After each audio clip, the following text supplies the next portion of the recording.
E agora a gente vai mudar totalmente de assunto para te falar o seguinte. Em 2024, 472 mil brasileiros ficaram em casa por causa de doenças mentais, como, por exemplo, depressão, ansiedade. E Alagoas não é exceção. A reportagem do Alan Garcia vai contar duas histórias que mostram a dimensão desse problema.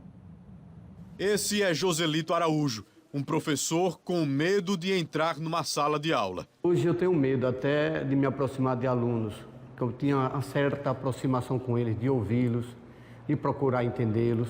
Hoje eu evito. Às vezes eu entro, eles vêm, eu fico com medo. Eu fico até assim, fecho os braços para evitar até um toque.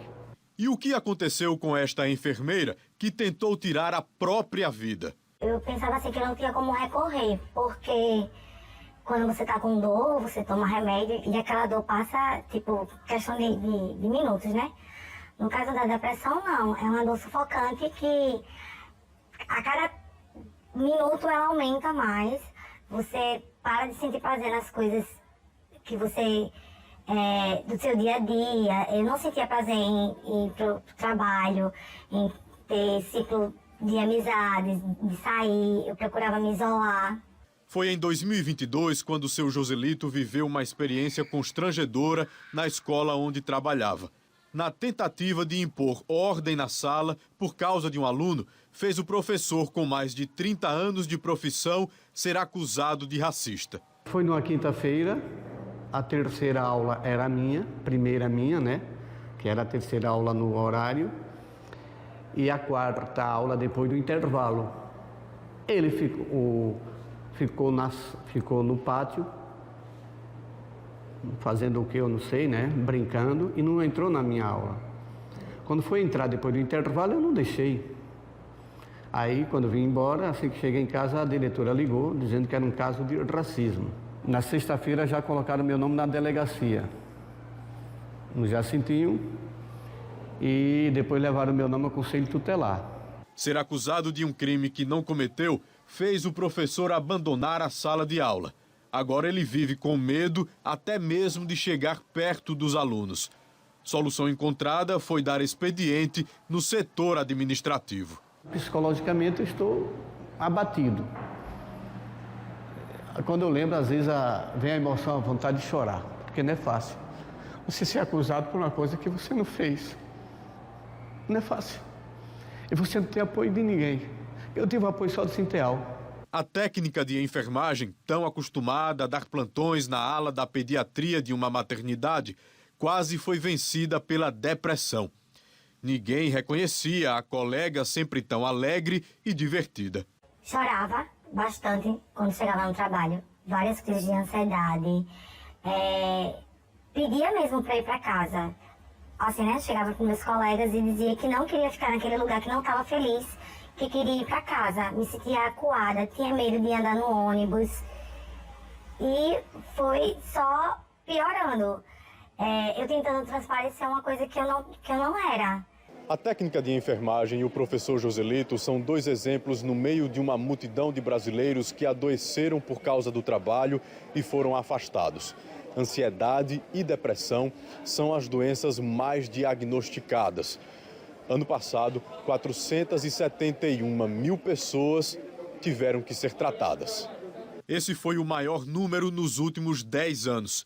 A OMS, Organização Mundial da Saúde, estima que 86% dos brasileiros têm algum transtorno mental, o que influencia significativamente na qualidade de vida dos colaboradores. E assim, o país entrou na maior crise de saúde mental. E é por causa desta crise que o governo federal determinou mudanças nas diretrizes sobre a saúde no ambiente de trabalho. O Ministério do Trabalho determinou no ano passado que as empresas avaliem também os riscos psicossociais, que são aqueles riscos que levam ao adoecimento mental dos trabalhadores.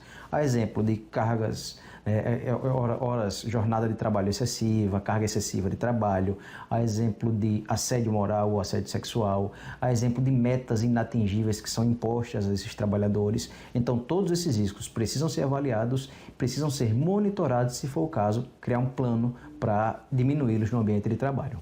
trabalhadores que estão adoecendo com depressão, com ansiedade, com síndrome de burnout em virtude da carga excessiva de trabalho. E a ideia é que a empresa identifique esses riscos e afaste esses riscos exatamente para preservar a saúde mental dos trabalhadores e não somente a saúde física. A gente viu pós-pandemia o mundo se abrindo mais à saúde mental. As pessoas que antes tinham medo de procurar ajuda, de dizer que estavam em algum sofrimento psíquico, hoje já não tem mais. Porque a gente viu que pessoas adoeciam não só pelo Covid, mas também pela perda dos seus familiares, pelo luto ou pelo medo de contrair o vírus. Então isso formou na população uma segurança dela conseguir transparecer mais essa vulnerabilidade mental. Em 2024, foram 3.500.000 pedidos de licença no INSS motivados por várias doenças. Desse total, 472.000 solicitações foram atendidas por questões de saúde mental. A gente tem que melhorar o acesso da população à saúde. Então, muitas vezes eu que atendo no SUS ou no consultório, vejo a dificuldade, às vezes, do paciente chegar no meu consultório ou também de ter um acesso a uma terapia, uma psicoterapia.